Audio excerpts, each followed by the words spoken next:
Good evening and welcome to the COVID-19 update on Channels Television. I'm Millicent Nwaka. First, the highlights. Some state health commissioners react to the AstraZeneca vaccine as states prepare for rollout. Experts take a closer look at the Oxford AstraZeneca vaccine for Nigeria and activity against different variants. And more African countries take delivery of vaccines as COVAX facility enters second week of distribution on the continent. More cases of coronavirus have been recorded across Nigeria in the last 24 hours, with 479 infections reported, higher than the previous day of 360 cases daily tally. This has led to the increase in the total number of confirmed cases to 156,496. According to the Nigeria Center for Disease Control and CDC, 8 deaths were also recorded last night, same with the mortality figures reported in the previous 24-hour circle, increasing the fatality toll to 1,923. This is coming as the country took delivery of nearly 4 million doses of the AstraZeneca vaccine provided by COVAX as part of global efforts to ensure equitable access to COVID-19 vaccines. The 479 new cases are reported from 21 states and the Federal Capital Territory, with Lagos topping the list with 153 cases, followed by Enugu 75, Rivers 50, the FCT 40. Now, Kaduna State registered 18 new cases. There, the government reports that 18 samples returned positive out of 989 samples analyzed. The Kaduna State government says that the local government areas with new cases include Ikara, which recorded 4 new cases. 4 were also recorded in Kaduna South, 3 in Kaduna North, 2 each in Igabi, Zagon Kataf and Chikun, while 1 case was recorded in Lere local government area. Other states which have recorded cases, as you can see, are also Ebonyi, Plateau, Edo, Borno State, Kano, Abia, Cross River, Taraba, Nasarawa, Bauchi, Bayelsa, Delta, Ekiti State, Niger, Ogun, and also Akwa Ibom. While over 19,000 infections are still active in the country, around the world, more than 114 million cases have been confirmed and 2.5 million deaths reported across nearly 200 countries. Meanwhile, states are mapping out strategies in order to receive the vaccines. In Ebonyi State, the government has rolled out plans on how to make the most of the state's allocation from the federal government's COVID-19 vaccine distribution across the 36 states and the Federal Capital Territory. The Commissioner for Health in the state, Dr. Daniel Umezurike, who spoke to journalists in Abakaliki, the state capital, noted that the government takes the issue of the coronavirus seriously, hence the setting up of various initiatives to reduce infection spread. Now, Ebonyi State has documented its index case in April 2020 and has so far recorded over 1,800 cases. Just like the other 36 states and Abuja is not living in isolation, we are still connected to the center, and we have a protocol to procure vaccines. And we'll follow the federal protocol. And on Thursday, all the commissioners of health were invited for a meeting, physical meeting, because we used to have virtual meetings, but this time around, because of the exigencies of the matter, it's going to be a physical meeting in Abuja to discuss on the modalities of this vaccine uptake. And whatever is the national protocol, Ebonyi State to abide by that. Our belief is that we should prioritize the vaccines. The frontline health workers should take the first shot, and the elderly, because we know COVID-19 is real and the challenges are enormous. But the elderly people are mostly affected, so we start from them. And because of the exposure on frontline health workers, we also prioritize them. So these are the 2 groups that we are going to prioritize. Well, over in Ekiti State, it is intensifying awareness on COVID-19 vaccines as the state government has directed civil servants excused from work since January to resume. We have more updates from our correspondent, Babajide Agbeyo. The government of Ekiti State says it is advancing with sensitization of the people ahead of the arrival of COVID-19 vaccines. The state had in January taken delivery of over 200 solar-powered vaccine storage equipment. Meanwhile, the state government has directed workers on grade levels 2 to 12 to resume on Monday. They have been working from home since January in the wake of the second wave of COVID-19. But with vaccination in view, the government believes the full workforce can resume, but with complete compliance with all COVID-19 protocols. We currently have jingles going out. We have conversations with our religious institutions and traditional leaders to further encourage our people to come out. So from a demand generation point of view, the state continues to push out what is important. Besides that, we're working very closely with the federal government. We've commenced training of our healthcare workers.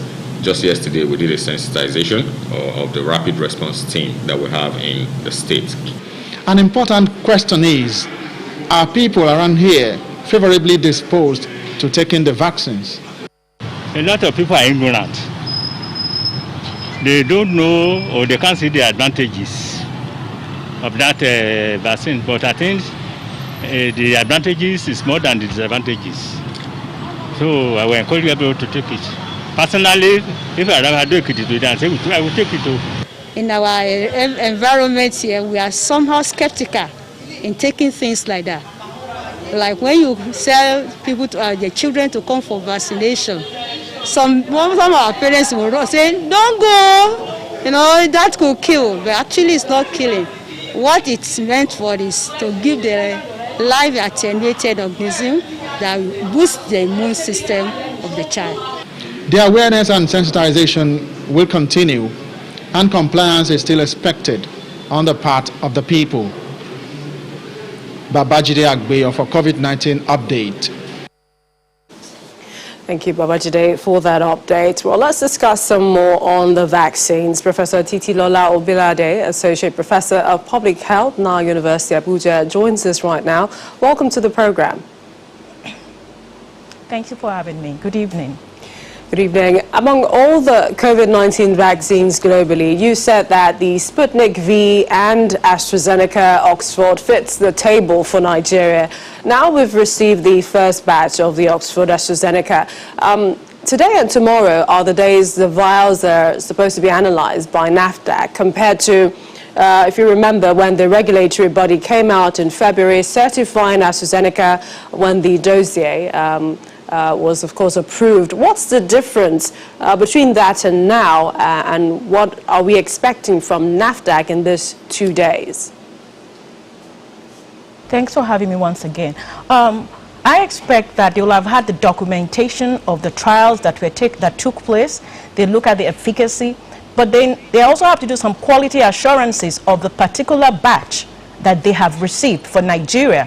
And looking at the quality of that, they're going to look at the potency, possibly they might want to try it out on a few people to actually look at the efficacy, because it's okay to have passed a certain test, but now it's landing on Nigerian soil, and it's for Nigerian people. We all have our nuances, and we saw what happened in South Africa. So what we've got to do is to test the potency, or looking at the quality of the particular batch that we have been given, and see how that works for us before we can eventually roll it out. And then you look at all the paper documentation. How has it been? How has it fared?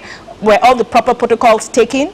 And these are kind of things that they'll check. They'll do the checks and they'll do the balances, and to make sure that what we're actually having is not of a lesser quality than every other country, that we're all at par with the other countries that have had AstraZeneca. Now, the rollout plans are out there. For example, there's the electronic registration for COVID-19 vaccination, which has been launched. Do you see that as an effective way of capturing, especially the population without access to a device and then, to an internet? Well, actually, it could be better. There's room for improvement.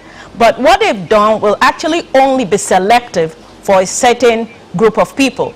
And you know, in vaccine, in the dispensation that we are in, we need an equitable distribution because the resources we have right now are scarce. That's why we actually have to decide on who gets it first, how do they go about getting it. So just having people to register online automatically cuts up several members of the population. So that already means that there's inequitable of the distribution of the vaccines. So, but nonetheless, there are some people that will go as well with the online registration. However, there is what we need to do. The primary healthcare centers, you know, these are the primary healthcare centers where they have a lot of people at the grassroots. So we need to strengthen the primary healthcare centers because those are the ones that will know the people at the grassroots. We can have our community health workers really reaching out to people in the language that they can understand. And so what we are having that, let's not just put a broad brush on the online registration. It has its place, but we need to go much further than that and reach the other people that do not have access. And those are the people at the grassroots, those that do not have access to the data, those that do not have access to online registration. How do we go about reaching them? That is where primary health care comes into being. There is power in the primary health care. We need to stretch out using all the available avenues for true primary health care. Talking about the Primary Healthcare Agency, the Executive Director said that about 2.3 million Nigerians have registered on the online registration portal for COVID-19 vaccine. So when you look at that, would you still say that perhaps Nigerians have enough sensitization about the COVID-19 vaccine shot? Thanks for the question. I mean, looking at our population of 200 million, the fraction that we've gotten now is not even up to a drop of what we expect. So we have not been sensitized enough. I mean, since the rollout of vaccines from last year, Nigerians have been reading the online news, watching the news on TV, radio, and all the social media. So they know that people have been able to get the vaccines and they can get on to their normal or near normal lives. So the fear factor has diminished. Not that it has diminished in its entirety, it still exists. It's just that it has diminished and it is still diminishing. So we need to work more on that sensitization. And that's where we talk about collaboration. You know, the Ministry of Health is doing a lot. It's got a lot on its plate. And we have other ministries, you know, like that we need to communicate, you know. Like, for example, if you take about when we come to electioneering period, we have a lot of things going on the TV, on the radio. You see, those type of sound bites we hear when it's election time. We need to hear those sound bites when it comes to sensitizing our people on vaccination. Because it's only when they keep hearing it and then when someone they know has actually received it, or somebody in a high place, you know, maybe the chief executive officer of the country has received it, for example, you know, and they see it live, or people in such high positions have received it and they say, oh, so that also gives them a trust. Because in the entire process of sensitization, one thing you must understand, you must trust the process. If you do not trust the process, no matter how long you have sensitized them, they are going to stay back. So if you want them to be fully sensitized, you must appear to have a process that they can see that is transparent. Transparency is a very key point when you want to vaccinate. So that transparency transcends sensitization. Yes, you sensitize them in the language that they can understand. We do not give them highfalutin language. Come down to the level that they can understand. You know, if it's we break it down to pidgin, dramatize it, make it a sing-song, you know, but it must be translated in a language that they can understand. And then again, the process, that process must be transparent.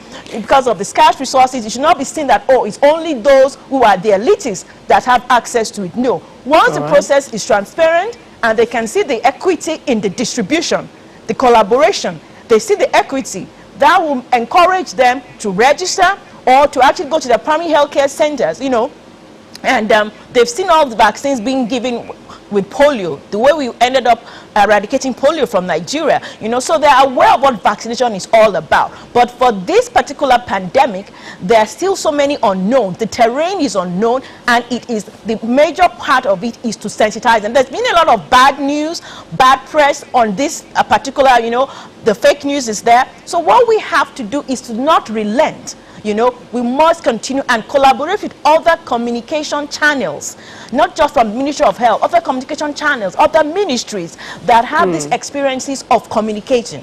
Professor, and that is how we can overcome this barrier of reluctance. It's a good place to leave it. We always appreciate your time on the program. Thank you, Professor Titilola Obilade, Associate Professor of Public Health at the Nile University, Abuja. Thank you for joining us on the program. You're welcome. Thanks a lot. Still ahead, no approved vaccines available for sale online, warns Interpol as organised crime network caught with fake COVID-19 vaccines. We'll tell you more about that when we return.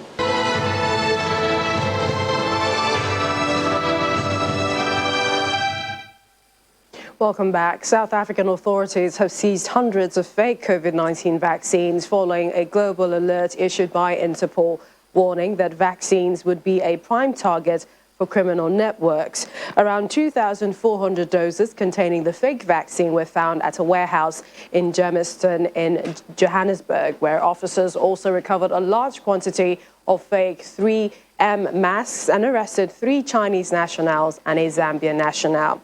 In China, police also successfully identified a network selling counterfeit COVID-19 vaccines, raided the manufacturing premises, resulting in the arrest of some 80 suspects and seized more than 3,000 fake vaccines on the scene.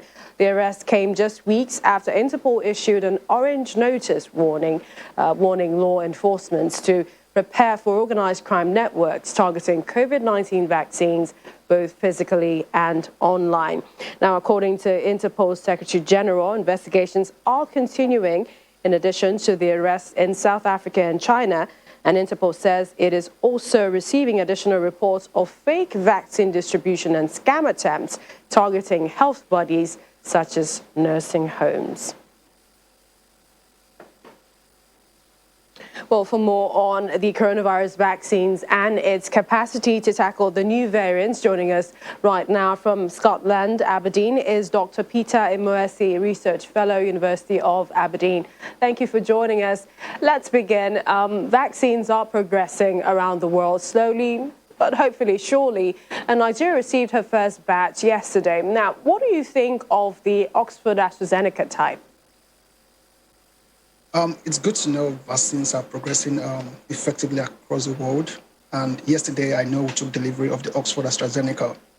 But for the vaccine we have in Nigeria, is actually manufactured from the Serum Institute of India, and is codenamed Covishield. So that particular vaccine currently is under phase 3 clinical trial in India. And basically, the reason why you have to do the phase 1, phase 2, phase 3 clinical trial is because you need to be able to ascertain the efficacy and the standard and quality of that vaccine compared to the original vaccine from the UK here. So basically, I think we should name the vaccine the way it is. The vaccine in Nigeria is called Covishield, despite it has a patent right from Oxford AstraZeneca. But currently, it's still undergoing clinical trial phase 3 in India. So are you saying that the vaccine Nigeria has taken possession of is not the Oxford AstraZeneca, but the Covishield? That's not what I'm saying. What I'm saying is the vaccine from the Serum Institute of India is actually the patent right from Oxford AstraZeneca. But being that you're trying to reproduce the vaccine all over again in a different environment, science is that you need to go through the route of phase 1, phase 2, phase 3 clinical trial, which India actually started off with sometime in November. So the reason why you need to do this is to ensure that you're trying to check if the same efficacy that was reported, the same standard and the same quality that was reported with the one in the UK is the same efficacy you have with the clinical trials in India. So currently, we're not aware of the efficacy of Covishield in India, which is ongoing. That's the point. So would you advise that it is safe to tackle the COVID-19, or do we wait until NAFDAC makes the final approvals after taking a look at the vials in the next couple of days? So when it comes to safety, they've done the first phase, which is the phase 1. So they have their safety data already. But when you look at the current pandemic right now, we know that there are several variants already in the world. And the example is the one you have in South Africa, where the initial Oxford AstraZeneca was delivered in South Africa and returned because that particular variant was highly virulent, and the vaccine from the Oxford AstraZeneca was not effective against that particular variant. And again, I'm sure you are aware also that there's a new variant in Nigeria that is called a B1525. And this particular variant has a particular mutation that is referred to as the E484 mutation. Now, this mutation is also present in the South Africa variant, is present in the P1 variant of the Brazilian variant, which is highly virulent right now. And I'm sure you know what is going on in Amazon city in Brazil, where there are more reported cases compared to the cases that were reported in 2020. So basically, based on this particular evidence we have right now, it shows that the Oxford AstraZeneca has less efficacy against this particular variant we have right now. And again, when you look at the report we have, we are told that about 20% of the cases that are reported in Nigeria are the B1525 variant currently in Nigeria. And again, when you look at you have a few other variants in Nigeria, which is the B117, the UK variant as well. Now, when you look at this variant, clearly, you will know that we should be very careful in choosing the vaccine we intend to deploy in Nigeria. So it's a case of trying to deploy a vaccine that will be effective, and not deploying the vaccine because we want to deploy a vaccine or because every other individual around the world are deploying the vaccine in their own country. And when I listened to the government official recently, they were saying that the South African variant is not yet in the country. But may I remind you that from recent reports, we are aware that the South African variant is right there in Ghana. So Ghana to Nigeria is just a throw stone. And also, when you look at the genomic sequencing in Nigeria, our genomic sequencing is really weak. From the last report we got from the NCDC, we've sequenced over just a little above 400 sequence. So what that means is that we're not really aware of the variants that are really dominant in the country. And if you're trying to deploy a vaccine, you should deploy a vaccine first that we're able to tackle the South African variant. Secondly, that we're able to tackle the Nigerian variant. Third, that we're able to tackle the P1 variant, which is in Brazil, because currently from the report we have as well, these particular variants are becoming dominant variants in the world, and they are really spreading quick. So you can't just base your evidence on the fact that right now we're not seeing the South African variant. Because of that, you think the variant is not dead. The virus has no break.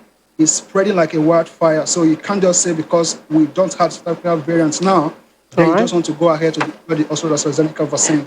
Well, so far what we've been told from the NCDC is that the B1525 is a new strain, but not yet a variant of concern. It says investigations are still ongoing. And with regards to its genomic surveillance, it says it does random selections about a week or so, every week, which it tries to check. But we'll keep our eyes on, some of these developments, as the day progresses. We'd like to thank you. We appreciate your time on the program. Dr. Peter Moesi, Research Fellow, University of Aberdeen. Thank you for joining us on the program. Thank you for having me. A Catholic church in Tanzania says nuns and priests have been dying from the coronavirus despite the country downplaying its presence. The church, which has been outspoken about coronavirus before in one of the few countries in the world not to publish its virus data, warned Tanzanians to take COVID-19 precautions more seriously. Here's more on our global update. Rwanda has received a batch of 240,000 doses of the AstraZeneca coronavirus vaccine today. The shots are from the Serum Institute of India, so says the Health Ministry. The country intends to begin vaccinations from Friday, prioritizing front health workers and others at high risk, hoping to vaccinate 30% of its roughly 12 billion people before the end of the year. Meanwhile, Kenya's first batch of COVID-19 vaccines also arrived in the country today, with the first priority being given to healthcare and frontline workers, as the country's vaccination campaign is set to be rolled out. The East African country will aim to vaccinate 1.25 million people in the first phase by June this year, but the target could change depending on the availability of more vaccines.